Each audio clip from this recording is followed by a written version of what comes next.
My name is Austin, and today I'm going to explain how Doom Eternal's push-forward combat system incorporates the trigger demon or trigger enemy mechanic, and why knowing how this works under the hood will make you a stronger player. We're going to be analyzing distinct examples today that each incorporate a different aspect of this concept. So, what is a trigger enemy? It is a particular demon or group of demons that, once they either die or take a certain amount of damage, they phase forward the next wave of the fight.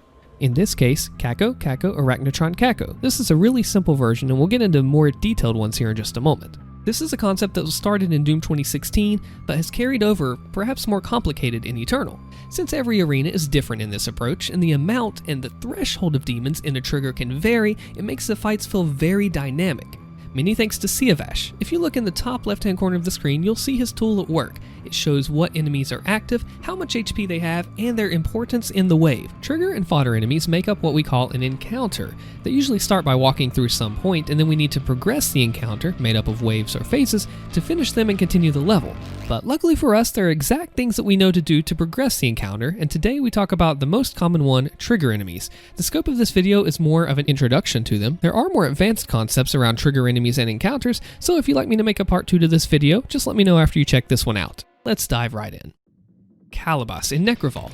This one actually gives a lot of people trouble, but it's actually really easy when you understand how trigger enemies work.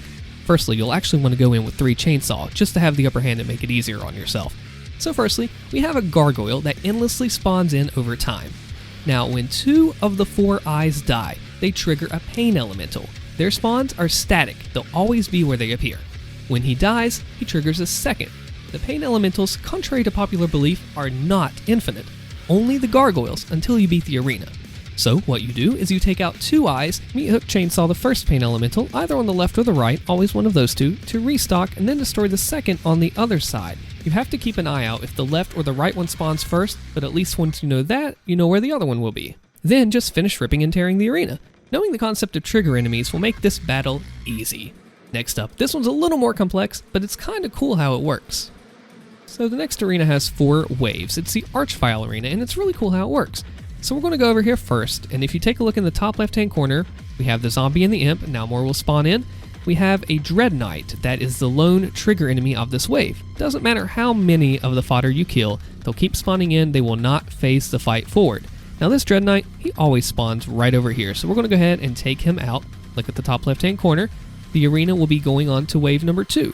The trigger enemies here are a Whiplash and a Carcass. They do have different spawns, so you need to be very careful and watch where they're going to be. I'm going to go ahead and take out the Carcass with 1-shot precision bolt to the tank. Pretty cool you can do that, huh? And then we'll take out the Whiplash. So wave 3 is different. Check this out. You have a Cacodemon, Cybermancubus, and over here, just a second, you have a Hell Knight.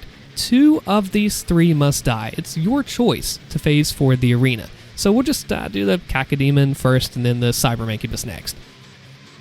Now keep in mind, we don't forget about the Hell Knight.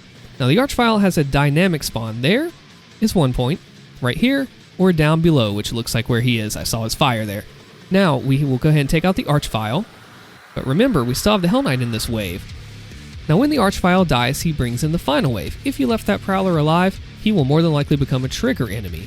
Remember, we still have to kill the Hell Knight, and also a mixed bag of gargoyles, imps, zombies, just depends on the playthrough. Now this time it looks like we have imps that are going to be our main trigger enemies, and zombies will not have any factor in this arena. Like I said, it just depends. Sometimes you get gargoyles. See, the zombie died, nothing happened. So we do need to finish off these last 2 imps to finish off the 4th and final wave of this fight. Now watch this. There's a zombie here. I make a point to kill him. He does not phase the fight forward. This imp is the final one that will. Let's take him out. And then we'll go up top, and I bet you that gate will be open. And the arena is finished. Bit dynamic, but when you understand how it works, it's pretty cool. So let's take a look at a real fight and see if you can spot all the triggers in action. Remember, the Dread Knight comes first, and we know he spawns all the way at one particular point, so we'll fill up with the chainsaw first to make sure we're good going into the battle. Go ahead and take the Dread Knight out here. Watch this, glory kill. Love the blood-fueled speed boost, one of my favorite runes ever. Now we know one of the Whiplash and Carcass spawns are down here. There she is. She jumped down to get us. She was actually up there. So we'll take her out. Don't know why I'm not using precision bolt more.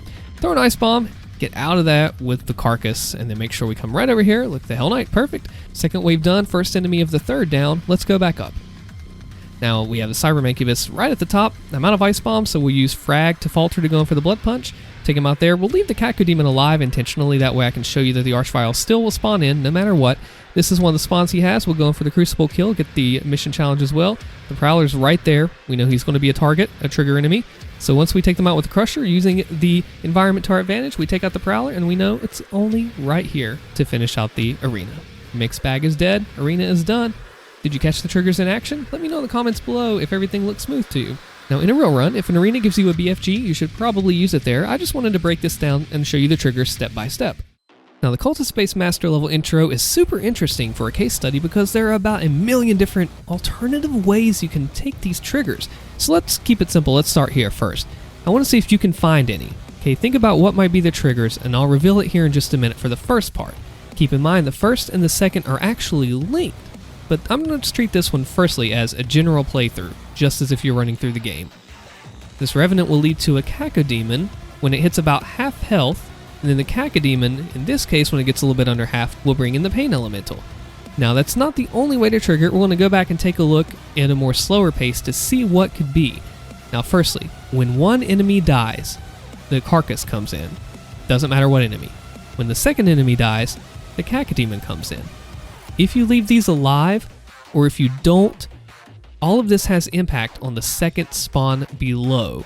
We'll leave that Cacodemon there. Watch the difference here, you'll see. We'll kill the zombies, they don't even matter, they're just fodder. But again, the Revenant stays about the same. You take about half of his health off and the Cacodemon comes into play. I believe the two Cacos are linked, because watch how much health that we have to take off of this one without having damaged that first one. See, no Pain Elemental yet. No Pain Elemental yet. Keep going, keep going. We have to basically kill the second Caco if we don't touch the first in order to trigger that Pain Elemental. Now keep in mind, all of this can be ran past. You can skip all of these secondary spawns if you leave the first ones there. It's all interconnected, and there are a lot of different possibilities and ways for these triggers to work. It's literally different for every arena and every single part of the game. It's so dynamic, and it's a really nice touch to push forward combat. I want to do an experiment. I'll kill one of the enemies here. You can just run past, your next area will be spawn free, but check this out. Checkpoint loading in this game produces interesting results in some ways, and I want to see if loading a checkpoint either overrides or bypasses any spawn triggers that we've set. So let's grab this next checkpoint, load it up, and see what happens back at the start. Will it give us a current enemy configuration that we've triggered? Let's see. So we can tell by no clip, which looks really funky by the way, that all enemies were despawned. But let's hit that spawn trigger and see what happens. Sure enough, the floor trigger is reset when we load checkpoint, so enemies in this incidental area, which is not a required arena, are despawned, but when we hit the floor trigger, the initial spawns are tied to that regardless of what we did. Man, this game is a lot of fun to break down. If you learned something today and enjoyed the video, I've got more coming for you. Subscribe to the channel and like the video so you don't miss out on it. Be sure to check out my other stuff here, I think you'll like it. I'm Alston, and the secret phrase today is, I found the secret phrase. See you in the next video.